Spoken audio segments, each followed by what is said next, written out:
Hey, Misty, it's Mick Doohan. Mick Doohan, how are you doing? Hey, I'm all right. Is this a good time? Am I on time for you? You're right on time. It's perfect. Yeah, good stuff. So first of all, I want to say thank you for doing this. I mean, you can imagine my surprise when I sent David a message and he said, "Oh, I'll just forward your blog on to my friend Mick Doohan." Yeah, no, we sent that on. Well, I've let him down. He's got in before me. uh, oh, you're always competitive. I see. Then No, I've been with him all weekend. In fact, he's a good friend. that's awesome. I was going to say you were just in Melbourne for the F1 races there. Yeah. We were down there. I've been down there. I'm sort of involved with the event itself, and with MotoGP, it's the same promoter. We sort of promote it for the Victorian government, Okay. and and David does some things for us as the board, and so I've been in Melbourne the last couple of weeks actually. So that's why last week was a bit tied up from Tuesday evening until Sunday evening. Right. So Yeah, you're a it's busy guy. Sunday afternoon here now, Sounds like you get around. We were watching Yeah. watching the But F1 I today. don't have that list of questions in front of me, so you'll have to sort of fire away and we'll wing it. Will do. That's what I'm doing right here, winging it. Good stuff. Awesome. So did you enjoyed the races then down there? Yeah, look, it was good. The cars are real quiet. That's the biggest issue. So everyone was sort of upset with that. Have you been to a Formula One event before? I have before, and we were definitely noticing that today. We were watching it on TV, and it just sounds weird. You're just like, doesn't make any Yeah. sense. Like the Porsche, the Carrera Cup, and these things are like, I'm not lying, like twice as loud, minimum twice as loud. Right. Just they're like a hotted up Toyota Corolla or something. So what was the response from the fans then? Having the Not good, Not good, no. not really. And also as a promoter side of things, not good either. We'll sort of see, I guess, in the coming months, I guess pre-sales just historically off what they've been in the first few months, post Grand Prix in the past to how they'll be, and we'll take it from there. Right. And then would you make changes to that or? Well, unfortunately, we can't make the changes. This is up to Bernie Ecclestone Right. and the rest of the crew involved there. But I'm sure there's people who enjoy it. And to be fair, it's not that bad, but you miss that real reverberating sound that sort of pushes through your body. But it's quite good. Then you can stand by the edge of the track whether you're in a stand or up against a fence just watching, or in a suite, and you can still talk to each other. So there is an upside, because the Right. race is long and it does get tiring listening to it time and time again. But I mean, initially, it's a bit like a rock concert, and they just turn the music down, Right, yeah. the music changes, but the sound doesn't, you know what I mean? There you And go. they've changed everything, but now the sound's gone. So, Right. so anyway, Something to get used to. yeah. See So how it that's goes. Awesome. excellent. Okay, well, we'll start with the questions here. Just a little bit of the history. Um, Yep. I know that when you started, your older brothers rode bikes, and you followed quite at a young age. But can you explain what did you love about riding at that age, at a young age? Just look, I don't know. It was just a lot of fun. You didn't have to pedal. So, That's a good one. but no, it was quite good. And we lived on the outskirts of Brisbane, as you guys would say, at that point in time, and so we're plenty of areas to go and ride. And then my father was involved with an earth moving company, and there was a lot of construction going on not far from our where we live, so there was plenty of places to ride. So it was just a hell of a lot of fun. Myself and my two brothers, and just rolling around on the dirt roads and tracks and whatever else. So but then my mother got a little bit concerned that I think I got caught by the police when I was about 7 years old on the street. And so she got a bit concerned with that and decided that if we're going to be riding and off just in the wilderness, basically, she'd put us join a club and put us in a little dirt bike club and racing environment. So that's how it all started in the racing thing. So she Okay. allow us less to just go off by ourselves and we'll see you when we get home type of thing, to more of a structured day out biking. Oh, that's good. So she was supportive then, obviously, or Well, that I was don't her know whether way of she being was, supportive. I don't know whether she was supportive or just forced to accept it. The best case scenario, you're going to ride bikes anyway. You might as well do That's it in correct, a yeah. And controlled be in a environment. controlled environment, and perhaps have somebody there with band-aids as well to help. Seriously. Okay, and then a little bit later on, it says you took some time away from racing in your late teens, but then in your book, Thunder from Down Under, you say that you couldn't, quote, wring bikes out of your system. So what kept you coming back? Why didn't you just let it go? Well, I stopped. My father died when I was around 12 years old. I stopped racing then for a few years, and then I raced again, started again when I was around 15. Okay. And then stopped again, I guess, when I was maybe 17. I can't remember, somewhere around there. And then I started road racing. I'd never road raced. It was just motocross and flat track or dirt track, as we call it. You guys call it the same. Mm-hmm. And I had an XR. No, what did I have? I had a bike anyway. Somebody had crashed, and I didn't have any money to fix it. So this guy who knew me from when I was young and knew when I was racing dirt bikes, well, that's right, it was an R, you guys call it an RD, we call it an RZ or RZ 350. Okay. And I'm Canadian, so we say Z too. Yeah? I'm Canadian. So, I'm on the Z okay. program. Right, all right. Where are you, in Canada? Or I'm in Canada. I'm in Vancouver, Canada. Oh, Vancouver, okay. Yeah. So he said he'd fix it for nothing if I did a race on it. So I thought, well, that sounds like a fair deal. So I did a race on it, and I did quite well. I finished second, and then I didn't see the guy for a few weeks, and I came in and seen this guy, and he said, "What did you think of that?" And I said, "Oh, it was quite good." And he said, "What are you interested in doing? Racing or just basically having fun, like partying?" And I said, "Well, if you give me a hobby." And and then essentially he organised through a dealer, which was essentially beside this guy, a Suzuki dealer. He organised an RG250 through the Suzuki importer. And, again, who sort of half knew me and the family from when I was racing. So, and it went from there. So I've been in a fortunate position to be, blessed with some people around me that have given me opportunities, but equally I think I've embraced those opportunities and given them some results, which has led from one thing to the next. And here I am speaking with you in Vancouver. Well, they must have seen something that they liked, and obviously you had the talent for them to continue to offer those types of things. So. Yeah, look, that I ended up having a fallout with that guy, the guy who was running through the dealership. I had a fallout with him, and I gave the bike back, and then probably 6 months later, there was a couple of guys who who liked road racing but didn't know anybody in it. So Okay. the Australian champion at that time, or one of the Australian champions, was a guy by the name of Michael Dowson, who was racing. He's done the odd Grand Prix. He raced, I think he's won the 8 hour or Suzuka 8 hour. So on and so forth. He put my name forward because I'd run with him in practice days and so on. Oh, okay. So I put my name forward to these guys, and they gave me a call. This is with before cell phones or mobile phones and so on. So it took a while to get to me, and the rest is really history. That they ended up, or we all ended up getting support from Yamaha.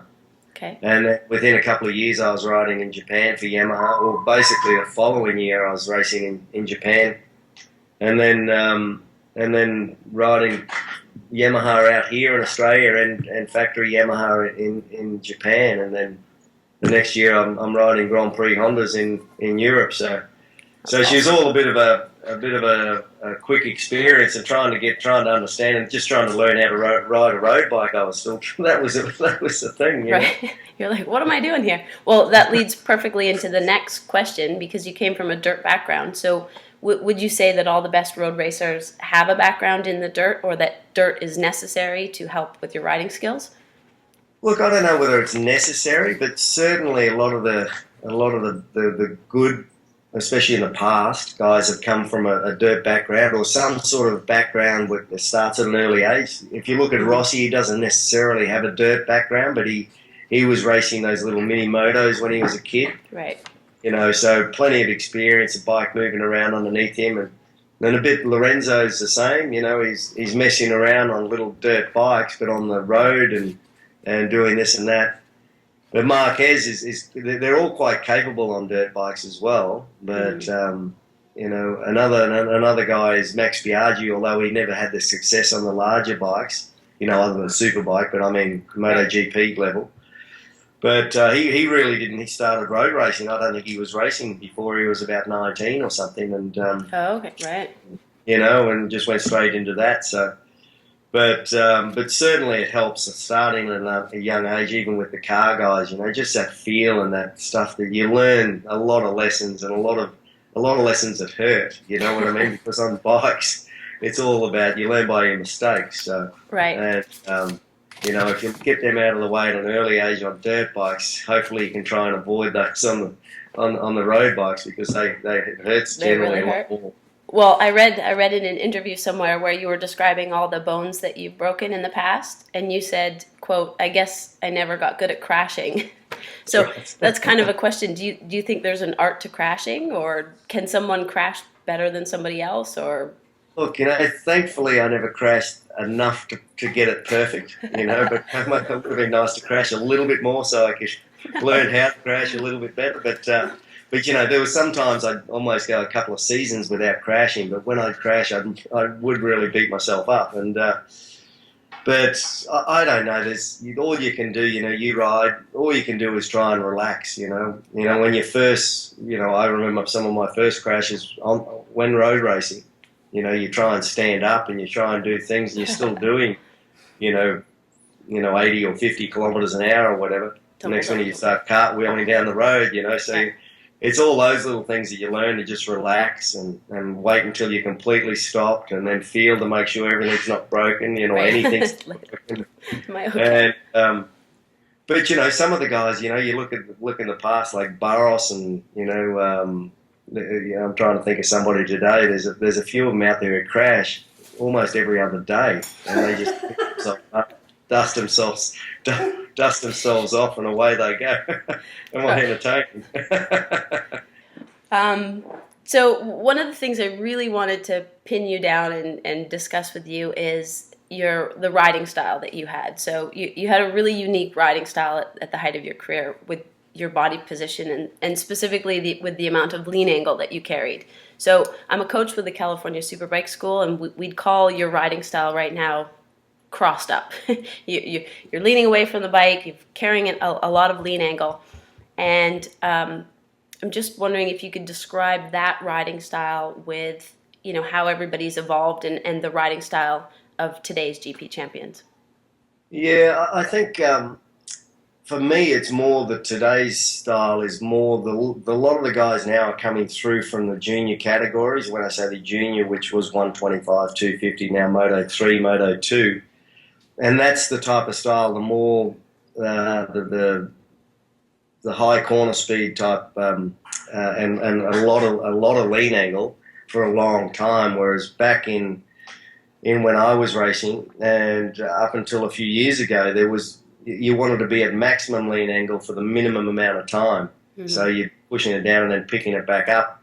So, but really the style, didn't really, probably did start with dirt biking and, with a lot of left-hand turns, so on my left side, I was more sort of, as you would say, crossed up, and the right turn, I was more traditional. So it really didn't, this type of style. We remember a guy by the name of Jean-Michel Rougier, I think Jean-Philippe Rougier, who was riding for Gauloi's Yamaha in the mid-90s and late 90s. He was dragging his elbow on the ground on the 250 before that with Aprilia and all that.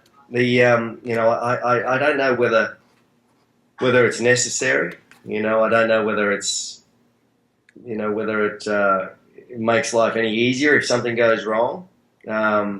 But not having raced any of these things in anger or ridden them in anger, I'm not sure exactly whether that's the way it needs to be. But certainly it's an impressive looking thing these days, with them essentially lying on the ground. Mm-hmm. So if you look at Schwantz, myself, I guess Arbe was even worse than the both of us. But I guess but yeah, no, I had a certainly unique style, but it worked. It was just, I wasn't trying to sort of look like anybody. I was just trying to be comfortable and flip the bike around as much as I possibly could. But as I say, certainly have the bike leaned over, but then just get it down, get it turned, and then pick it up. That was my style. Pick the thing up, get it on the fat part of the tyre and fire it out. Whereas today it's a little bit different.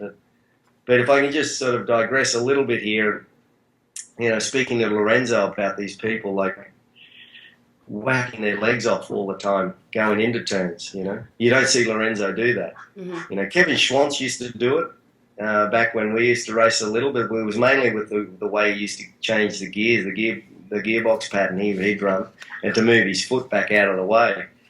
And then Rossi started doing it, and then everyone started doing it. And I actually asked Lorenzo, I said, how come you don't do that? And he said, well, fucking upsets the motorcycle. Everyone's moving around everywhere. And it makes sense, if you're moving the weight around everywhere. And some of these guys are taking their foot off and putting it straight back in. It cannot do anything, But again, I'm not being critical. Like, those guys are super fast and super good. But if you look at Lorenzo, he doesn't do it, and he's pretty much up front week in, week out. Right.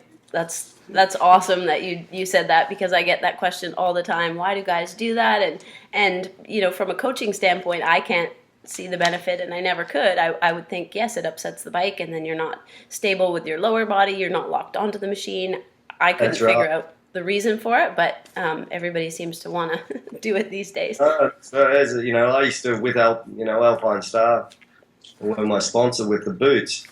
And I used to run, have them change the sole out. I think now they've got the similar sole to what I would run, but so I could hook onto the footrest. So with braking, I could hold myself back off the bike. So if I was taking one foot off, I'm going to be, the forces are going to be completely different. The loads on the bike are going to be completely different as well. But it works for a few of them. So it can't be. Nothing's right. Whatever's winning is, I guess, is good. But certainly going back to the style, certainly, it wasn't a pretty style, but it was effective. So I'll take it. Today, as I say, there's a lot more side grip with these tyres. Suspension's a lot better, and then also with traction control, they're able to open the throttle on maximum angle a little bit as I go back to, again, Moto 3 or 125. So you can get away with that. You do that on a 500, and your Superman impersonation was coming out next. So.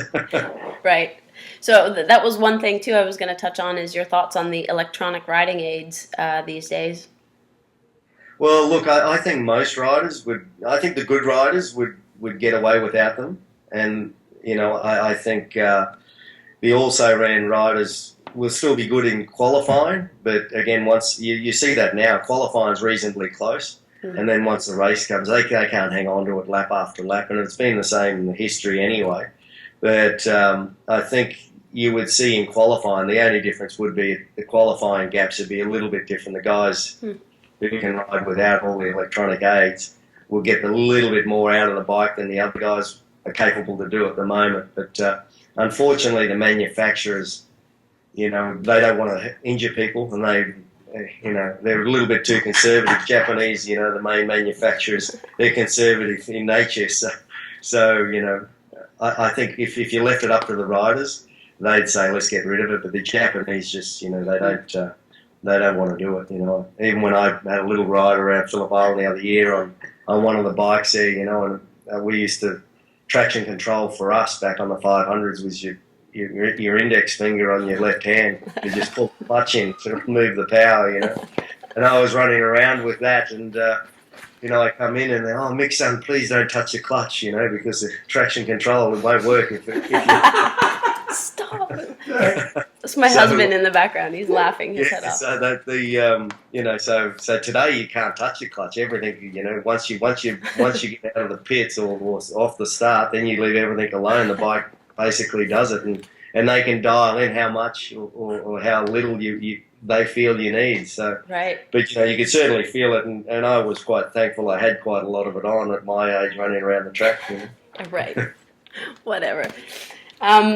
What do you think exceptional motorcycle racers all have in common? I think they don't like to lose. The determination, basically. And they're the same as a lot of, whether it be cars, bikes, other athletes. In whatever. The same thing is either very selfish individuals who just fully immerse themselves into whatever they're doing and won't take no or second as good enough. Mm-hmm. Well, that's really interesting that you say it like that, because in the interview with David Coulthard that I just did, those were two things that he said: determination, and then he also mentioned being selfish. You're doing it for you, and you can't think about anybody else or anything at the time, and that's what's been a big change for him. A big difference is that. He says David Coulthard, the husband and the father and the entrepreneur, is a lot different than David the racer, because he's a lot less selfish. So interesting that you say that. Was he able to sell that? I believed him. I'm gonna tell him you said that. Well, he can watch this for himself. Yeah, exactly. So that's awesome. In that same, how are you different? How are you different from, motorcycle racer to where you're at now? What's different? Oh, look, I think the difference is a lot of those same traits are there in whatever I'm doing. So, my wife, probably thought when I stopped racing that things are going to be completely different. Well, they're not, and I'm probably traveling as much, if not more, than what I had been when I was racing. The only thing is there's less pressure on you on a day-to-day to perform, So life is a lot more relaxed, but still you've got your own goals and I guess pressure on you to perform at whatever you're doing. So most people that have been successful, whatever they set themselves out, same thing, whether it be right or wrong. You can't win everything in life. We can't win every race. So, but you generally try and set out to try and do the best you possibly can. So that, unfortunately, means being selfish again to a degree. But as I say, that being upset over all these little bits and pieces sort of seem to change from when you race. The longer you race, it seems like it's almost more and more pressure each year to try and perform. You try and push that to the side, but it just seems to build up, and that's eventually what bursts. And most athletes, whether they be on the sporting field or in a race car or whatever, end up just going, I've had enough, I'm too tired to do this and continue to push myself this hard. Yeah. So that relief, to not being under that pressure and scrutiny all the time is about the only thing that changed. But myself as a person, I don't think is much different. Right, you've got your own personal determination and your own. Yeah, rightly or wrongly, I'm screwed up. So. Okay, what's the biggest misunderstanding that people have about you? Oh, geez, probably that. I don't know. Who cares what they think, right? I guess the same thing. People back when I was racing, people thought that I was not easy to approach, etc. And it wasn't that. It was more that I got along with a lot of people. But again, that's I didn't go out of my way to and I don't think anyone does. Just hang out in the paddock, Right. Okay. But I don't know. As I say, it's not really a question I've ever thought about, to be honest. That's fine. That's a good answer. So let's go a little bit into what you're doing now. So I know that you have a son, Jack, and he's racing go-karts now. So what would you say is the most important steps for parents getting their kids involved in karting or mini bike racing? What's it like being a dad and having your kid do this? It's good. It's like my my son also plays rugby union out here, which is also like it's a contact sport. It's so it's never good seeing your children battling something they could injure themselves in. But and he does ride motorcycles as well. But he's not that interested to race motorcycles, whereas he's always had an interest with karting. It's still frightening, but the same thing is to make sure that they're prepared right. Whether it be bikes or cars, it's a preparation, with them mentally, but also with the preparation on the karts or the bikes, because life is dangerous. But then you throw in other, with whether it be football or whether it be motorcycle riding, you got to mentally prepare them so that they can try and minimise the accidents or incidents. And if you just set them out and away you go and suck it and see, there's a hell of a lot more ambulance trips. So how do you do that? What are the big skills that you teach them? What do you tell them? Well, for me, it's just mainly just thinking things through before, if we go somewhere, to think things through, to get out there, have a look at what's happening, feel what the cart's doing, or if we've been to a track before, it's think about it before you go out there, rather than arriving at a turn and being surprised that it still goes the same way. And, so are there specific skills that you walk them through? Like, do you teach them, reference points or visual skills, or? Yeah, mentally, they're the sort of things, because everything is mental, There's the only difference with, and a lot of people have talent. The mental side of it's really what makes a difference, and it's really being sharper. And the kart doesn't know it's the first lap. The kart doesn't know it's the last lap, or the bike doesn't know it's the first lap, etc. So, the bike will do the same. It just needs the input from you. So they're the type of things, just in the mindset, believing that he's in control rather than the bike or the car's in control, and the same on a football field or whatever. And so getting him to have the confidence to believe in himself that he can get away with whatever he's going to try and do, but not to be a danger as well. He's got to understand where the line is. Right. Okay. Because I think a lot of people, myself included, we're kind of going through this as parents now. It's exciting to get your kids involved in, motorcycling or karting or the things that we're interested in. But on the same token, it's a little bit nerve-wracking as a parent, going, how do I teach them? And, oh my God, that's my kid out there. Exactly. And four wheels is a hell of a lot easier to digest than two, I can assure you. Well, my little 4-year-old's doing both, so I'm dealing with this as most parents. You sent me the photos, didn't you? They look cool. I did, yeah. A little. He's showing more of an interest towards the cars as well. He's driving the cars around all the time. He chooses the go-kart over the bikes, but he's riding a little PW50 as well. So, as a parent, I'm struggling with, okay, what do I teach him first, and how do I make sure he's safe and prepared, and trying to let him go, but at the same time make sure he's okay. It's a challenge. That's all right. He's half Aussie, isn't he? If you're right. Yes. I was gonna say make some Aussie cracks, but I won't.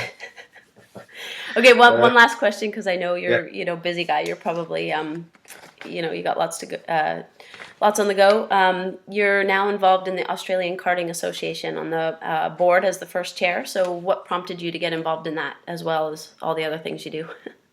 Yeah, look, the thing is, just my having been involved through Jack, my son, is it's no fault of the old Karting Australia. It just was run very old school, and it was difficult the way the format of the racing, and so many classes, a whole lot of things had been added into the sport over the past few decades and nothing ever removed. And so it was very frustrating, in the past, there's been Jason Crump, who's a world speedway champion. His son was getting into it. He left because he was frustrated with the way it was organised. Troy Bayliss, the same thing. he couldn't stomach it any longer, so he's taking his kids back dirt bike riding and also doing a bit of road racing, you know, at a very young age. Whereas all these kids were racing against each other, so that prompted me. There was a new structure, a skill set board, a completely new model. The old system was changing out, so yeah, I put my hand up to be competition director because try and format the sport a little different, and then with that, then they voted me in as chair, just mainly due to the profile I have here in Australia with trying to help with some of the government side of policies and etc. and some of the local councils to try and get things done. So. And also, you know, with myself being also part of the Australian Grand Prix Corporation Board to help do things, we did a little demonstration before the Formula One race yesterday with the F4, and you know, David Coulthard, we had the Formula One. We'd just done a speed comparison with some other cars. We both pulled up back at the start line. My car was taken away. The F1 stayed there. Then they had this F4, which is a new formula for kids coming out of karting.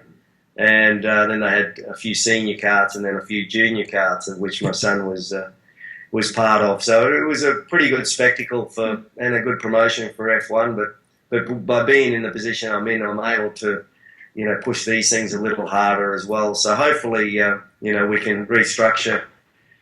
Not that anything was wrong with it on a whole, but just restructure in a way that perhaps the next 10 years or so we can continue to keep some members and just get the enjoyment back into the sport, which perhaps was starting to lack. But the old system, you could never change anything because there was way too many people involved. Right. So you're in there to make some changes, make it better, and go. Well, hopefully, you know, people are either going to hate me more or like it, you know. Whatever. I'm sure they'll like it. So, sorry, I know I said it was the last question, but one last thing. You've done a lot of awesome things in your life. What else is on your bucket list? What's next? You know, that's a big question. I don't know. I go from day to day, to be honest. You know, life is no dress rehearsal, so I try and live it up and have fun as I go. But awesome. You know, there's certainly some things and places I'd like to see and do. But right at the moment, I'm enjoying the space I'm in. So. You know, ask me this question in a year's time, and perhaps I'll have another answer for you. But right at the moment, there's nothing really on the horizon. Perhaps you call that overstimulated, but no. I've you know, as I say, I've been blessed for a number of years now that I've been able to and able to do and see a lot of the world and do a lot of different things, and so there's nothing, you know, if anything. Quite often it's just being at home is what I really look forward to most. But then I'm there for 2 weeks and I think, what's going on? I need to go somewhere. So, you know, I'm one of those, I cannot sit still. So who knows what's going to happen in the next 5 years. But, you know, I'm just looking forward to the ride. Awesome. I can totally relate. Okay, well, I'll hit you up in a year then and ask you that All right. that same question. Or if I'm ever in Australia, I'm gonna hunt you down. Yeah, bye-bye. Thanks so much. Okay, bye-bye.